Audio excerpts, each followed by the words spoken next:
Hi, we're your tour hosts, Joyce and Harry, standing on the beautiful Mount of Olives overlooking the city of Jerusalem and the Temple Mount here in Israel. Let us welcome you to Israel and hope you will enjoy the next couple of minutes as we travel around Israel.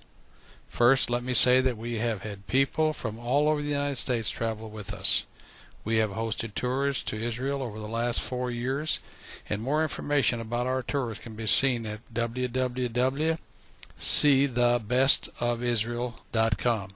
Again, that's www.seethebestofisrael.com. Let's start the tour. Our first place we will visit is Caesarea, where King Herod built a city to resemble Rome. Here is where he had one of his many palaces. Caesarea is probably most noted as the place where Paul was held for 2 years in jail.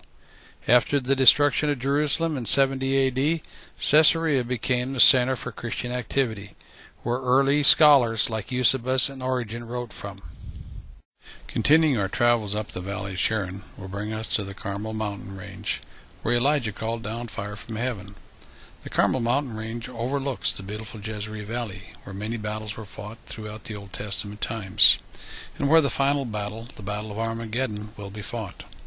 As we travel through Jezreel Valley, we will stop at places like Nazareth, Cana, and Herod Spring. Along the way, we will also take time for people to view a tomb, much like the one that Christ was laid in, which people have the opportunity to go inside. Each morning from our motel in Tiberias, we are greeted with a beautiful sunrise and a great breakfast.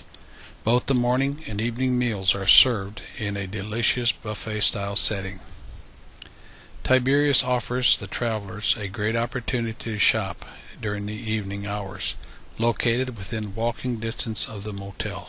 As we visit the Galilee area, we will travel to places like Capernaum, where Jesus gave his sermon on being the bread of life. A walk along the northern shore of the Sea of Galilee, visit the Mount of Beatitudes, where Jesus gave some of his greatest sermons, including the Beatitudes.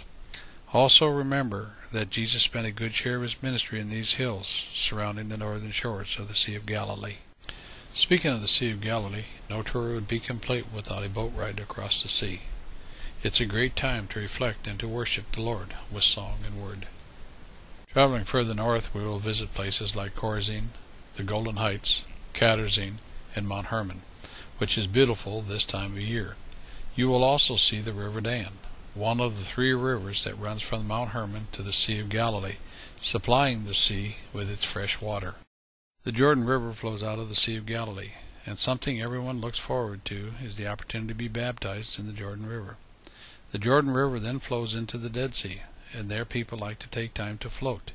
You can't sink or swim in the Dead Sea because of the high concentration of salt. We will spend the next few days visiting various sites in the area called Judea, which include Jerusalem, Bethlehem, Masada, and Jericho. Our first arrival into Jerusalem, as we see it from Mount Scopus, is breathtaking. Words can't describe the feeling of seeing this city for the first time. Our next few days will be spent retracing the steps of Jesus in and around Jerusalem, visiting places like the Temple Mount, which is on Mount Moriah. Remember, it is here that Abraham offered up Isaac as a sacrifice, that the first and second temple stood, and where David purchased the threshing floor to offer up a sacrifice to God.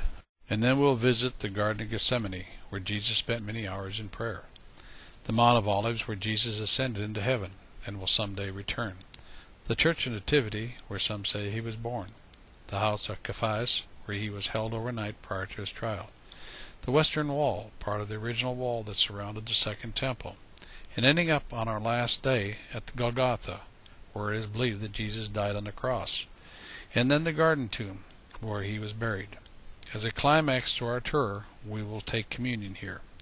This is a short version of 10 Great Days in Israel. This is a spiritual experience that every Christian should have. It's guaranteed to change your life.